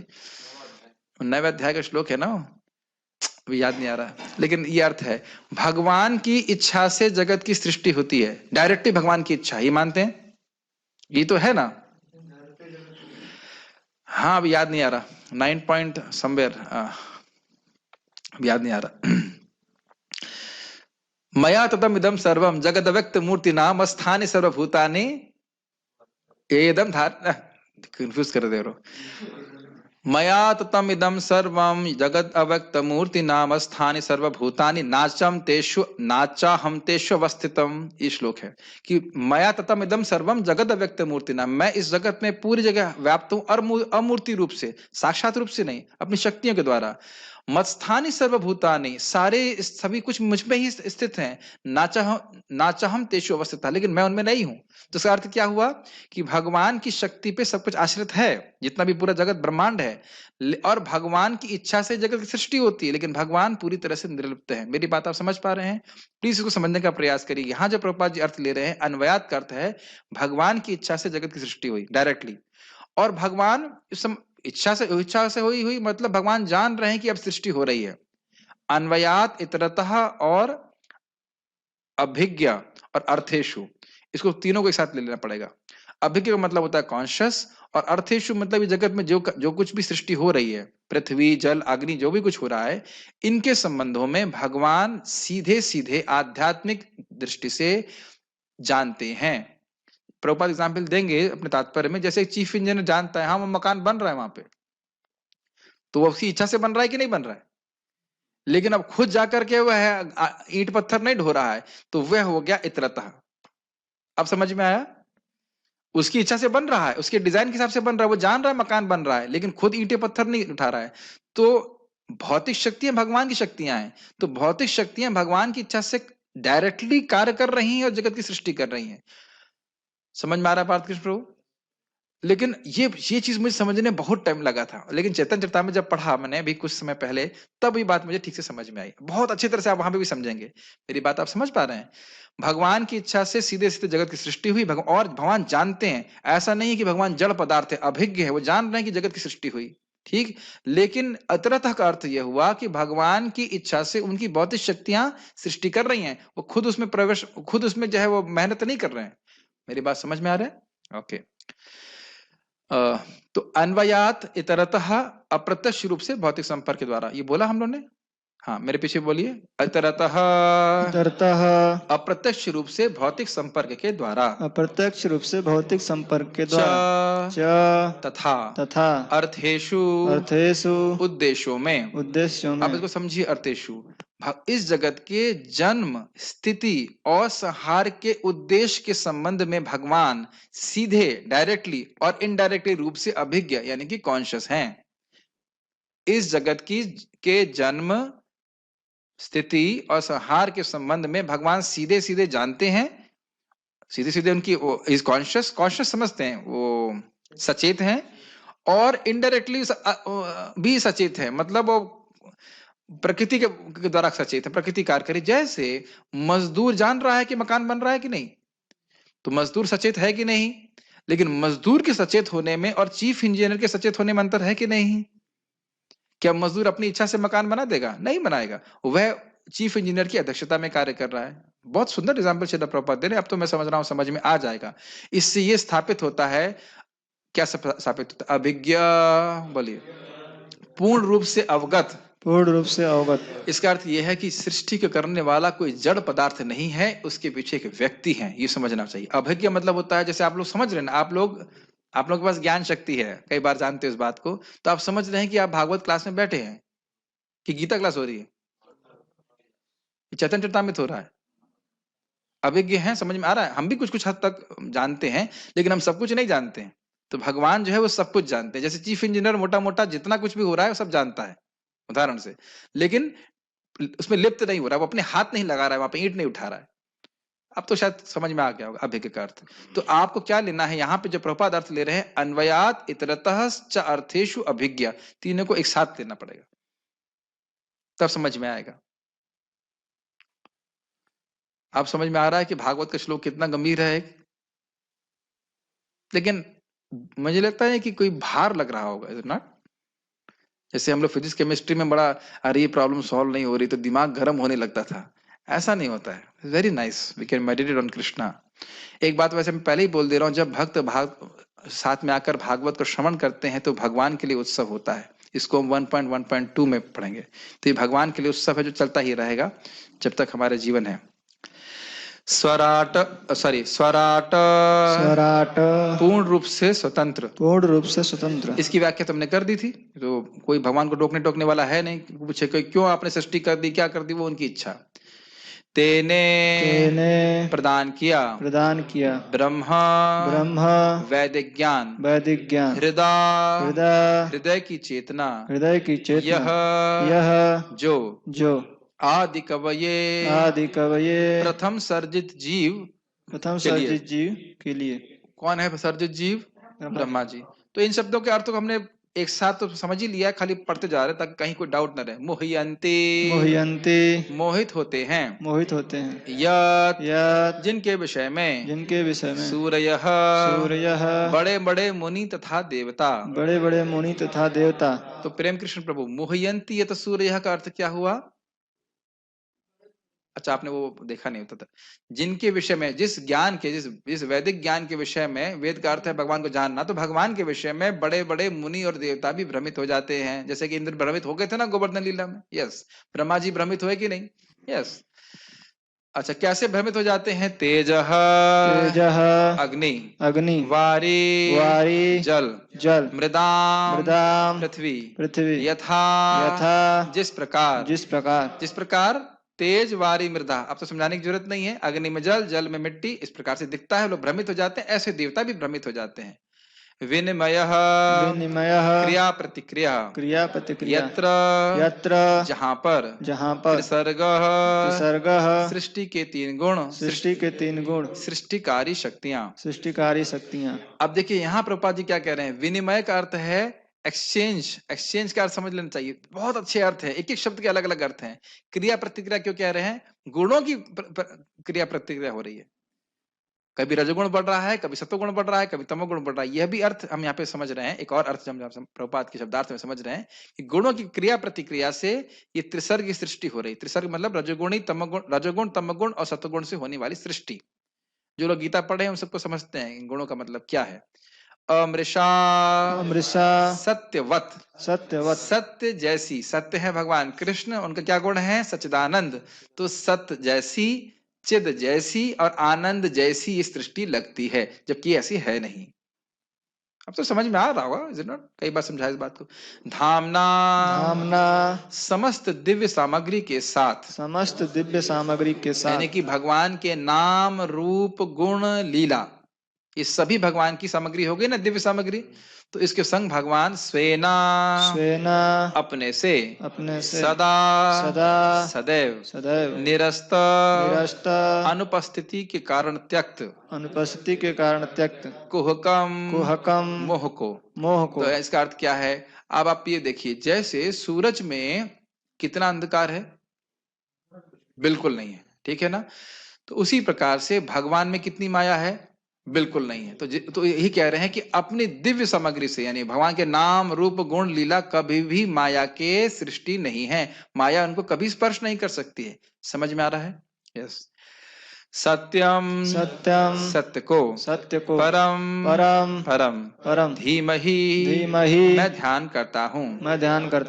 सत्य का समझ देना चाहिए. सत्य मतलब होता है सच्चिदानंद, लेकिन परम सत्य मतलब वह सत्य जो किसी और सत्य पे आश्रित ना हो. जीव या भगवान के अन्य विष्णु स्वरूप भी भगवान कृष्ण पे आश्रित रहते हैं. वो सत्य हैं, लेकिन वह सत्य, उनकी सत्यता या उनका सत्ता भगवान कृष्ण की सत्ता पे आश्रित है, और भगवान कृष्ण की सत्ता किसी पे आश्रित नहीं है. ईश्वर परम कृष्णा सच्चिदानंद विग्रह अनादिरादिर गोविंद सर्व कारण. यह वहां पे भी वह परम सत्य की व्याख्या कर रहे हैं. अनुवाद पढ़ लेते हैं प्रभुपाद जी का. हे प्रभु, हे वसुदेव पुत्र श्री कृष्ण, हे सर्वव्यापी भगवान, मैं आपको सादर नमस्कार करता हूं. मैं भगवान श्री कृष्ण का ध्यान करता हूं क्योंकि वे परम सत्य हैं और व्यक्त ब्रह्मांडों की उत्पत्ति, पालन तथा संहार के समस्त कारणों के आदि कारण हैं. वे प्रत्यक्ष तथा अप्रत्यक्ष रूप से सारे जगत से अवगत रहते हैं और वे परम स्वतंत्र हैं क्योंकि उनसे परे अन्य कोई कारण है ही नहीं. उन्होंने ही सर्वप्रथम आदि जीव ब्रह्मा जी के हृदय में वैदिक ज्ञान प्रदान किया। उन्हीं के कारण बड़े बड़े मुनि तथा देवता उसी तरह मोह में पड़ जाते हैं जिस प्रकार अग्नि में जल या जल में स्थल देखकर कोई माया के द्वारा मोहग्रस्त हो जाता है। मैं पढ़ दे रहा हूँ कि किसी व्याख्या हम पहले कर चुके हैं। उन्हीं के कारण ये सारे भौतिक ब्रह्मांड जो प्रकृति के 3 गुणों की प्रतिक्रिया के कारण अस्थायी रूप से प्रकट होते हैं वास्तविक लगते हैं, जबकि ये अवास्तविक होते हैं।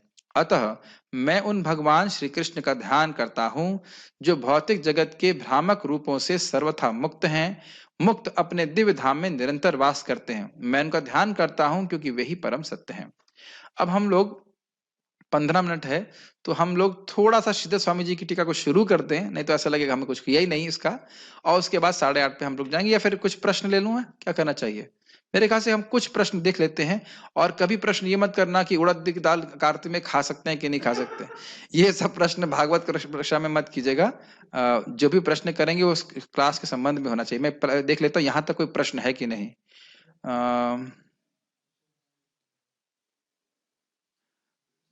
चरण कमल, ठीक है। और क्या है? ठीक है, कोई प्रश्न नहीं है तो हम आगे बढ़ते हैं। श्रीधर स्वामी जी की टीका को हम पढ़ रहे हैं। लेट्स सी, हम खाली 15 मिनट और चर्चा करेंगे, उसके बाद फिर कल से कंटिन्यू करेंगे उसको। लेट्स सी, हाँ, हम संस्कृत भी पढ़ेंगे इसकी, क्योंकि वह संस्कृत भी शिला उनके उन्हीं के वचन है और हमको पवित्र करने वाले, और आप समझ जाओगे बहुत बहुत अच्छा। वो प्रार्थना करने पहले, वो नरसिंह देव जी के भक्त थे और वह महान भक्त हुए, सबसे पहले टीकाकार हुए हैं जो हमारी अंडरस्टैंडिंग के अब तक समझे हैं। और उनको श्रीमन चैतन्य महाप्रभु कहते थे गुरु कोरी मानी, मैं उनको गुरु के रूप में स्वीकार करता हूँ। स्वयं श्रीमन चैतन्य महाप्रभु श्रीधर स्वामी जी। और कई बार आप देखेंगे प्रभुपाद जी श्रीधर स्वामी जी को कोट करते हैं, और अपने अगर भले नाम ना रखें लेकिन उनको कोट करते हैं, तो जगह जगह कोट करते हैं। और जितने भी आचार्य हुए वह श्रीधर स्वामी जी को ही टीका के अनुगत्य में लिखे हैं। आप जीव गोस्वामी पाद हो चाहे कोई भी हो, उसी को और एक्सपैंड कर दिए हैं, उन्हीं के अनुगत समझते हैं, फॉलोइंग दैट कमेंट्री, कभी काटे नहीं उसको। एक बार एक छोटी सी घटना थी, एक भक्त आकर के कुछ टीका लिखे और कहे कि श्रीधर स्वामी जी की टीका कहीं कहीं मतलब उचित नहीं है, हमने उसको और अलग व्याख्या करी है। तो महाप्रभु कहते हैं जो स्वामी को नहीं मानता, जनरली श्रीधर स्वामी जी को आचार्यगण बोलते हैं स्वामी चरण स्वामी चरण, जो स्वामी को नहीं मानता उसको मैं वैश्य मानता हूँ। सोच रहे ना, ऐसा बोल दिए तो फिर बहुत गुस्सा हो गए। फिर बाद में वो जब नम्र हुए तो इन्हें कहा कि नहीं, आपको ऐसा नहीं करना चाहिए, पूर्ववर्ती आचार्यों की से अधिक अपने को बुद्धिमान नहीं मानना चाहिए। समझ रहे? तो जितने भी आचार्यगण हैं वह सब श्रीधर स्वामी जी को गुरु के रूप में स्वीकार करते हैं, इसलिए उनकी टीका हम लेंगे और आपको बहुत सुंदर लगेगा, बहुत अच्छा लगेगा। वो नरसिंह देव से प्रार्थना कर रहे हैं, मेरे पीछे बोलेंगे तो अच्छा लगेगा। वागीशायस वदन, मेरे पीछे मतलब मेरे पीछे बोलिए, मेरे बाप बोलने के बाद। वागीशायस्य वदने लक्ष्मीर्यस्य च वक्षसि, वागीशायस्य वदने लक्ष्मीर्यस्य च वक्षसि, यस्यास्ते हृदये संवित्तं नृसिंहम् अहं भजे, यास्ते हृदये तम नरसिंह अहम भजे। तो भगवान नरसिंह देव से प्रार्थना कर रहे हैं। क्या प्रार्थना कर रहे हैं? देखिए बहुत इजी है संस्कृत। वाग ईशा, ईश नहीं है, ईशा, ईशा है स्त्रीलिंग। वाणी की देवी कौन है? सरस्वती। यस वदने, जिनके मुख में निवास करती हैं। ठीक है, क्लियर? लक्ष्मी, लक्ष्मी जानते हैं, लक्ष्मीर यस्य च वक्षसी, वक्ष मतलब होता है छाती, जिनके छाती पे, जिनकी छाती कह लीजिए या भगवान का जो वक्षस्थल है, जिनके वक्षस्थल पे लक्ष्मी जी निवास करती हैं। ऐसे बोलते जाएंगे तो थोड़ा थोड़ा संस्कृत भी आप पिकअप करने लग जाओगे। समझ में आया श्लोक का अर्थ? यस्यास्ते हृदय संवित, जो संवित शक्ति है भगवान की, वह शक्ति जिसके द्वारा भगवान अपने को जानते हैं और दूसरे को अपना ज्ञान प्रदान करते हैं, जिनके हृदय में वह संवित शक्ति निवास करती है, तम नृसिंहम अहम भजे। ये तो बड़ा आसान है। उन नरसिंह देव को मैं प्रणाम करके उनका भजन कर रहा हूँ, उनकी सेवा कर रहा हूँ। Easy, okay. तो मैंने वैसे इसका अनुवाद भी रखा हुआ है, लेकिन अनुवाद मैं तब नहीं पढ़ूंगा जब मैं अनुवाद समझा रहा हूँ। अगर मुझे अनुवाद मतलब सीधे संस्कृत नहीं समझ में आएगी तो अनुवाद पढ़ के समझा दूंगा। तो मैं आपको बोल रहा हूँ कि मैं बहुत बड़ा स्कॉलर नहीं हूँ, मैं कुछ भी बड़ा क्या बिल्कुल भी स्कॉलर नहीं हूँ, लेकिन थोड़ा थोड़ा जो समझ में आता है हम समझाना चाहते हैं।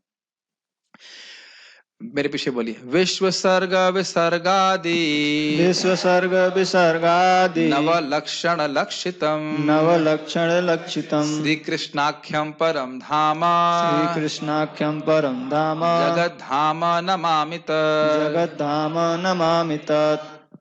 संपूर्ण जगत की सृष्टि और उसका संहार आदि नव लक्षणों से लक्षित तथा संपूर्ण जगत के एकमात्र आश्रय स्वरूप परम प्राप्य भगवान श्री कृष्ण को मैं नमस्कार करता हूं। अब वापस संस्कृत देख लेते हैं।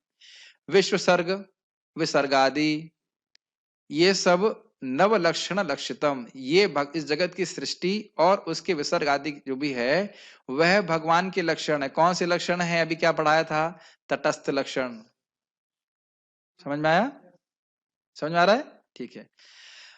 श्री कृष्णाख्यम, जो श्री कृष्ण के रूप में ख्यापित हैं, लोग उनको जानते हैं इस प्रकार से। परम धाम, जो परम आश्रय हैं सभी के। जगत धाम, इस जगत के आश्रय हैं। नमामि तत्, उन भगवान श्री कृष्ण को मैं प्रणाम कर रहा हूं। Make sense? ठीक है। माधवो माधवाईशौ, माधवो माधवाईशौ, सर्वसिद्धि विधायिनौ, सर्वसिद्धि विधायिनो, वंदे परस्परात्मानौ, वन्दे परस्परात्मानौ, परस्परनुति प्रियौ। परस्परनुति प्रिय। अब देखिए यहाँ पे ईशव शब्द जो है यह द्विवचन में है कि नहीं? तो यहाँ पे दो लोगों की से प्रार्थना कर रहे हैं। माधव उमाधवा। माधव मतलब बिंदु माधव कहाँ पे? इलाहाबाद में है। नहीं, माधव कह रहा नहीं, माधव जो है वो लक्ष्मीपति का नाम है, मतलब नरसिंह देव भगवान कृष्ण को प्रणाम कर रहे हैं। और उमाधव कहाँ है? उमा के उमाधव मतलब उमा के पति शिव जी। तो शिव जी कहाँ से आ गए? क्योंकि उस समय जब इन्हें टीका लिखी, मैं हरि पार्षद प्रभु का प्रवचन सुन रहा था, इसी पे बहुत सुंदर व्याख्या की है कि उस समय जब श्रीधर स्वामी टीका लिख रहे थे तो वह वहां पे थे, काशी में थे। और वह बड़ा सुंदर घटना हुई कि लोगों ने कहा नहीं, ये मायावादियों ने कहा कि ना, यह टीका मान्य नहीं है। तो फिर वह उस टीका को श्रीधर स्वामी ने शिव जी को समर्पित किया। और शिव जी उसमें बाद में उसमें लिखे कि क्या है वो, अहम वेत्ति शुको वेत्ति व्यास वेत्ति न वेत्ति वा श्रीधरम सकलम वेत्ति नरसिंह प्रसादये। मैं जानता हूं भागवत, शिव जी बोल रहे हैं, और सुखदेव गोस्वामी जानते हैं, व्यासदेव जानते हैं नहीं जानते हैं नहीं पता, लेकिन श्रीधर स्वामी सब जानते हैं भगवान नरसिंह देव की प्रणाम की कृपा से, ऐसे करके। तो ये शिव जी का भी आश्रय ले रहे हैं। और ये हमें समझना चाहिए शिव जी परम भागवत हैं, बल्कि प्रार्थना करना चाहिए कि भागवत की जो रुचि है, जैसे बोल रहे ना, मैं सोच रहा था प्रार्थना कर रहा था, शिव जी आप बोल रहे हम वेती आप जानते हो, तो कुछ कृपा हमको भी दे दीजिए ताकि हम भी कुछ भागवत समझ सके। समझ रहे ना? हम सभी को शिव जी का प्रार्थना करना चाहिए, भक्त से प्रार्थना करना चाहिए, भगवान से प्रार्थना करना चाहिए, है कि नहीं? ईशव मतलब दोनों ही जगत के ईश्वर हैं, कंट्रोलर हैं, कोई दिक्कत नहीं है। सर्व सिद्धि विधायिनो, सभी सिद्धि प्रदान करने वाले हैं, सारी सिद्धियों का विधान करने वाले हैं, तो स्पष्ट है। वंदे परास्परात्मनौ, वह एक दूसरे को वंदना करते हैं, स्तुति करते हैं। क्या आप नहीं देखते कि भगवान श्री राम शिव जी को का वंदना कर रहे हैं? कर रहे हैं। और शिव जी भी तो निरंतर रूप से राम राम बोलते रहते हैं, क्योंकि शिव जी भगवान के महान भक्त हैं। वैष्णवा नाम यथा शंभु, तो स्वाभाविक सी बात है कि भगवान को अपने भक्तों का गुणगान करने में बहुत अच्छा लगता है, कोई दिक्कत नहीं है। और भक्त तो भगवान के गुणगान के अलावा कुछ जानते ही नहीं है। तो समझ में आ रहा है इसका अर्थ क्या है? इसका अर्थ यह नहीं कि शिव जी और भगवान कृष्ण एक हैं, यह अर्थ नहीं श्लोक का। परस्पर नुति प्रियो, ये एक नुति मतलब होता है प्रणाम, एक दूसरे को प्रणाम करते हैं और एक दूसरे को बहुत प्रिय हैं। शिव जी को भगवान कृष्ण बहुत प्रिय हैं और भगवान कृष्ण शिव जी को बहुत प्रिय हैं। ठीक है, ये समझ में आ रहा है? इसके मैं अनुवाद नहीं पढ़ रहा, संस्कृत समझ में आ रहा है। आप कह रहे हैं कि वो क्यों लिख रहे हैं? संप्रदायानुरोधे न पौर्वा पर्यानुसारतः, पौर्या पर्यानुदासत्, श्री भागवत भावार्थ दीपिकेयं प्रतन्यते। श्री भागवत भावार्थ दीपिकेयं प्रतयन्ते। बहुत सुंदर है। हमने इसकी फाइल आपको भेज दीजिए, भेज भी दी है, आप उसको वापस पढ़ सकते हो अनुवाद। संप्रदाय अनुरोधेना, जैसा मैंने संप्रदाय में ज्ञान प्राप्त किया है, अपने मन से नहीं लिख रहा हूं टीका, ये समझ लेना चाहिए। श्रीधर स्वामी भी बोल रहे हैं कि जैसे मैंने संप्रदाय में ज्ञान प्राप्त किया है वैसे ही मैं लिख रहा हूं। इस पे कुछ लोग विवाद करते हैं कि श्रीधर स्वामी जी मायावाद संप्रदाय से थे, लेकिन मुझे एक भक्त बता रहे थे कुछ कोट करते हुए कि वो विष्णु स्वामी संप्रदाय से थे। तो ये हम तो यही मानेंगे कि भगवान के भक्त हैं, क्योंकि स्वयं चैतन्य महाप्रभु कह रहे हैं गुरु करी माने, तो उसमें कोई संदेह हमको नहीं करना चाहिए। हाँ, उनकी टीकाओं की व्याख्या लोग मायावादी रूप से करते हैं, वो एक अलग बात है, वो एक अलग बात है, लेकिन वो तो फिर गीता की व्याख्या भी लोग ऐसे कर सकते हैं सीधे सीधे, तो वो एक अलग बात है। लेकिन हम यही मानते हैं कि सारे आचार्यगण मानते हैं वो सर्वश्रेष्ठ भक्त हैं, उनके आश्रय में लेकर के हम भागवत को समझेंगे। पौर व अपरयानुसारता, इसका अर्थ क्या है? इसके अर्थ को मैंने यहाँ पे नोट में भी लिखा हुआ है, इसको मैं पढ़ दूंगा, समझ में आ जाएगा। मैंने संपूर्ण श्रीमद् भागवत को पढ़ा है। मैंने का मतलब मैंने नहीं, मैंने मतलब यहाँ पे श्रीधर स्वामी, तथा इसमें पूर्व अर्थात पहले और अपर अर्थात बाद के भाग में अर्थ की दृष्टि से पूर्ण सामंजस्य है। इसे कहते हैं सिंहावलोकन न्याय। समझ में आ रहा है उसका मतलब? पहला श्लोक अगर कृष्ण को भगवान के रूप में स्थापित कर रहा है तो ऐसा नहीं है कि व्यासदेव 12वें स्कंद में जाकेंगे, नहीं, जो मैंने बोला वो कुछ गलत है, कृष्ण भगवान नहीं, कोई और भगवान है। सिंहावलोकन न्याय समझते हैं, सिंह आगे चलता है, थोड़ा पीछे मुड़ के देखता है। तो इन्होंने कहा पौर व्यापार, क्या शब्द है, पौर व्यापार या अनुसारता का अर्थ है कि जो शुरुआत में सिद्धांत प्रस्तुत किया गया है वह आगे के भाग में भी उसी प्रकार से सत्यापित किया गया, उसमें कोई अंतर नहीं है। अच्छे से जांच दिया गया कि भागवत एकदम स्ट्रीमलाइन फ्लो है, कृष्ण ही कृष्णस्तु, भगवान स्वयं, पूरे भागवत में यही स्थापित किया गया। मतलब बहुत भी विषय है लेकिन इसमें कहीं खंडन नहीं हो रहा है। समझ में आ रहा है? अच्छे से जांच लिया है मैंने, समझ लिया, ये बोल रहे हैं। और क्या कह रहे हैं? जांचने के बाद श्री भागवत भावार्थ दीपिकेयम प्रतन्यते, मैं श्रीमद् भागवतम की ऊपर भावार्थ दीपिका नामक टीका को विस्तारित कर रहा हूं। प्रतन्यते का अर्थ होता है विस्तारित कर, लिख रहा हूं, समझ ले। क्या ये संस्कृत समझ में आ रही है? ये कठिन हो रहा है? इजी है। इनकी टीका बहुत इजी है, मतलब संस्कृत दृष्टि से बहुत आसान होता है। आगे आचार्यों ने और कठिन कर दिया, मतलब कठिन का मतलब बहुत कठिन संस्कृत है उसमें। तो कहेंगे अरे भाई इतना मतलब बड़ा बृहद शास्त्र और तुम टीका लिखने का साहस कर रहे हो, क्या समझते हो अपने आप को? मान लो कोई कहे तो बड़ी नम्रता से वो कह रहे हैं, देखिए, क्वाहम मंदमति क्वेदम, क्वाहं मन्दमति क्वेदं मंथनम क्षीरवारिधे, मन्थनं क्षीरवारिधे किं तत्र परमाणुर्वै, किं तत्र परमाणुवै यत्र मज्जति मंदरः, यत्र मञ्जति मन्दरः। क्वाहम मंदमति, अरे मैं कहाँ मंदमति में। आचार्यगण तो हमेशा ऐसा ही बोलते हैं, जो शुद्ध प्रेमी भक्त होते हैं वो सोचते हैं मैं बिल्कुल निम्न हूं, तो कहते हैं मैं तो मंदमति हूं, मेरे पास कोई बुद्धि नहीं है। क्व इदम मंथनम क्षीरवारिधे, क्षीर सागर समझ, वारी, क्षीर का सागर, वारी मतलब जल, क्षीर के सागर का मंथन करना मैं कहां उसमें समर्थ हो सकता हूं? क्षीर सागर का मंथन करना कितना मुश्किल बात है।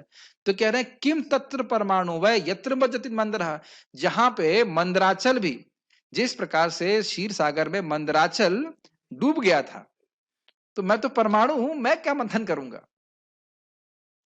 लेकिन लीला आप जानते हैं कि भले ही मंदराचल डूब गया था लेकिन भगवान सपोर्ट किए थे तो मंथन हो गया था। समझ में आ रही बात? तो उसी प्रकार से कि क्षीरवारिधि, मैं तो डूब जाऊंगा। अब समझ रहे हैं श्रीधर स्वामी की बात में तो हम कहेंगे परमाणु के, हम तो न्यूट्रॉन और प्रोटॉन भी नहीं है कुछ भी नहीं है। हम लोग तो केवल यही कर रहे हैं कि उनकी जो टिप्पणी है, टीका है, प्रभुपाद जी की टीका टिप्पणी है, उसी को चर्चा करने का प्रयास करके उसी में आनंद ले रहे हैं, लेने का प्रयास कर रहे हैं। कितना सुंदर बात है। ये हर भक्त का, वैष्णव आचार्यों का मत है, या उनका मत नहीं, मनोभाव रहता है कि मैं बिल्कुल पूरी तरह से अयोग्य हूं, फिर भी भगवत कृपा से यह संभव हो सकता है, भगवान चाहेंगे तो संभव हो सकता है। Make sense? ठीक है। मैं इसका अनुवाद इसलिए नहीं पढ़ रहा हूं क्योंकि स्पष्ट समझ में आ रहा है। और उसके बाद वो बोल भी रहे हैं, बहुत प्रसिद्ध श्लोक है, आप समझ गए श्लोक कहां से है। मूकम करोति वाचालम, मूकं करोति वाचालं पंगुम लंघयते गिरिम, पङ्गुं लङ्घयते गिरिं यत्कृपातमहं वन्दे, यत्कृपातमहं वन्दे परमानंद माधवम। परमानन्दमाधवम्। तो मान लो कोई प्रश्न करे, तो अगर आप इतने अयोग्य हैं तो ऐसा दुस्साहस क्यों कर रहे हैं, किसके आधार पे कर रहे हैं? तो ये बोल रहे हैं मूकम करोति वाचालम, जो गूंगा है वह भी वाचाल, बहुत बोलने वाला हो जाता है। ये तो असंभव बात है लेकिन ऐसा हो जाता है। पंगुम लंघयते गिरम, पंगु मतलब होता है लंगड़ा, तो लंगड़ा चलने में समर्थ नहीं है, तो कह रहे हैं ना यह तो पर्वत का क्रॉस कर जाता है। उसके बाद कह रहे हैं यत कृपा तमहम वंदे परमानंद माधवम, उन परमानंद स्वरूप माधव भगवान कृष्ण लक्ष्मीपति की मैं वंदना कर रहा, उनकी कृपा से संभव होगा, मैं नहीं कर सकता हूं। यही शिव जी बोले थे ना, श्रीधर सकलम वेति, क्या बोला था मैंने, श्रीधर सकलम वेति नरसिंह प्रसाद, ये भगवान नरसिंह देव की कृपा से व्यास श्रीला श्रीधर स्वामी भागवत को समझते हैं। ठीक है, ये बात ध्यान रखिएगा, श्रीमद् भागवतम के जो शब्दों के अर्थ दे रहे हैं वो श्रीधर स्वामी के अनुगत्य में ही स्वीकार किए जाएंगे। आप उसको डायरेक्ट संस्कृत का अर्थ नहीं ले सकते, वो उनका स्पेशल अथॉरिटी है किस शब्द का क्या अर्थ होगा। ठीक है,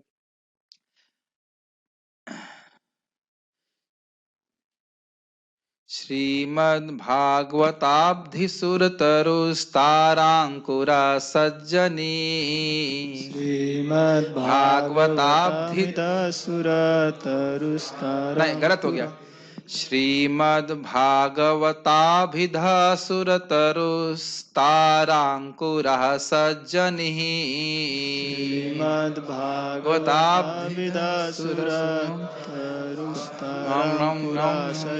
ठीक ठीक प्रयास कीजिए।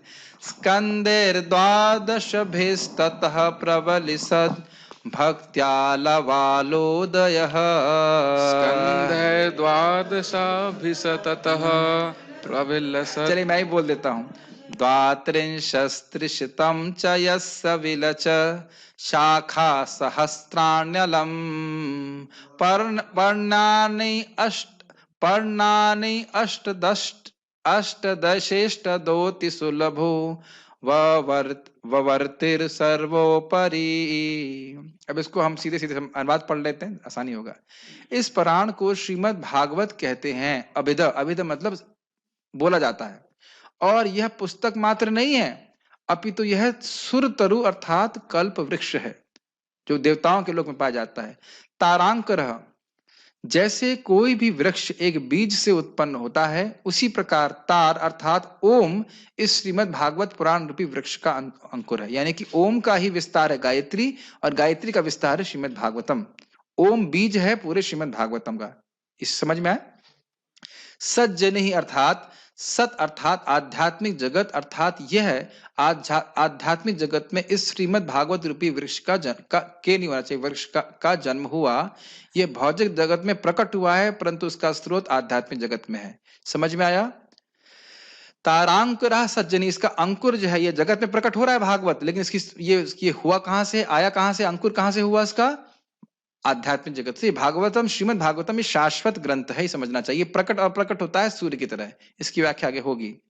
स्कंदेर द्वादशभिस्ततः प्रविलसत् भक्त्यालवोलोदयः, यह 12 स्कंद रूपी बड़ी शाखाओं से युक्त है और प्रकाशमान है, तथा भक्ति रूपी मिट्टी में इसकी उत्पत्ति हुई। कितना सुंदर बात है ना। कैसे कंपेयर कर रहे हैं कि भाई ये वृक्ष के रूप में है, अंकुर कहां से निकला? आध्यात्मिक जगत में, और मिट्टी क्या है? भक्ति। यानी कि जो भक्ति नहीं है तो भागवत को नहीं समझ सकते। क्या श्लोक है वो? भक्त्या तु भागवता ग्राह्य न तो टीकया न तो मेधया, बुद्धि से टीका से नहीं समझ सकता, भक्ति से समझेगा। भक्ति का मतलब पूर्वत आचार्यों के अनुसार समझेगा। ठीक है, समझ में आया? ओके। और ये बड़ी बड़ी 12 शाखाओं से युक्त है। 12 शाखाओं का मतलब हो गया 12 स्कंद। देखिए ना, पेड़ के होते हैं। द्वात्रिंशत्रिशतम च यस्य विलचत शाखा, इसकी 335 छोटी शाखाएं हैं, जो उसके 335 अध्याय हैं। ठीक है, वृक्ष की उपमा देकर समझा रहे हैं।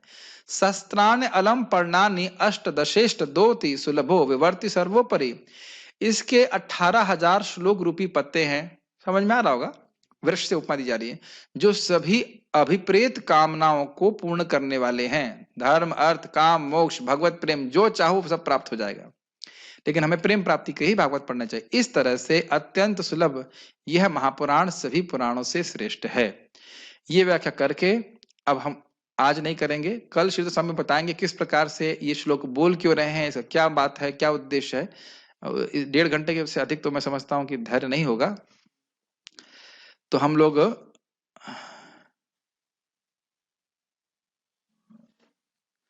भगवान के मुख पे माता सरस्वती का वास होने का मतलब क्या है? ये अच्छा प्रश्न है। देखिए, इस जगत में लोग सब कुछ जानते नहीं है।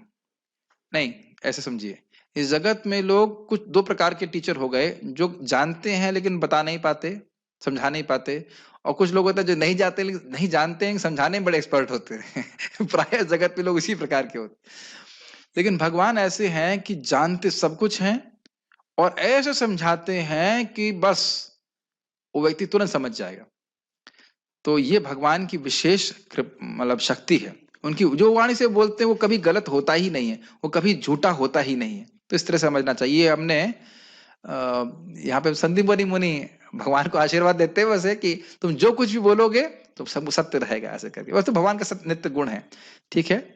और माता लक्ष्मी, अब इसमें क्या कठिनाई है, भगवान विष्णु के भगवान के छाती पे 3 रुमावली हैं, क्या कहते हैं उसको, श्रीवत्स, नहीं श्रीवत्स का चिन्ह बोलते हैं, क्या बोलते हैं, श्रीवत्स चिन्ह बोलते हैं। तो वहां पे वो लक्ष्मी जी जो है भगवान की छाती पे के वक्षस्थल पे 3 रुमावली के ऊपर 3 बालों के रूप में वह विद्यमान रहती हैं। तो इसमें तो कोई कठिनाई नहीं समझने में। और कोई प्रश्न किसी का है? ठीक है, तो और कोई ऑब्जेक्शन तो नहीं है?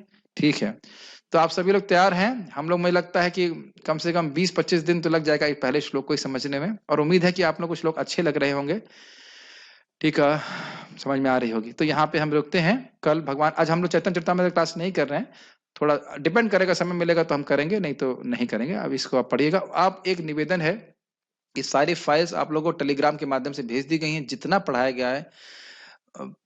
विद्यार्थी अगर हैं तो, विद्यार्थी नहीं बोल रहा हूं, विद्यार्थी अगर हैं, आप समझ में आ रहा मैं क्यों बोल रहा हूं? विद्यार्थी विद्या को पाना चाहते हैं, भागवत विद्या समझना चाहते हैं, तो उसको पढ़िए। ऐसा नहीं कि मैं आया, बैठ गया, कई बार इसको पढ़ा हूं, टीका माथा मारे तब जाके समझ में आया, भक्तों से पूछा तब। अब एक अभी आएगा तो बताऊंगा कैसे, कितना मेहनत लगी उसको समझने, एक लाइन समझ में नहीं आ रही थी। और फिर अकस्मात जो वक्त थे मुझे रास्ते में मिल गए, बलराम हॉल के सामने समझा दिया वही खड़े खड़े। तो ये इस प्रकार से लालसा होना चाहिए कि हम शब्दों के अर्थों को समझें, टीकाओं को समझें, भगवान की बात, प्रभुपाद जी तात्पर्य को समझें, ठीक है। बहुत बहुत धन्यवाद। आप लोगों की इच्छा है भागवतम पढ़ने की, सुनने की, तो मुझे भी इच्छा होती है बोलने की यहाँ पे। श्रीमद् भागवतम की जय, श्रील प्रभुपाद की जय, श्रील श्रीधर स्वामी पाद की जय, निताय गौर प्रेमानंदे।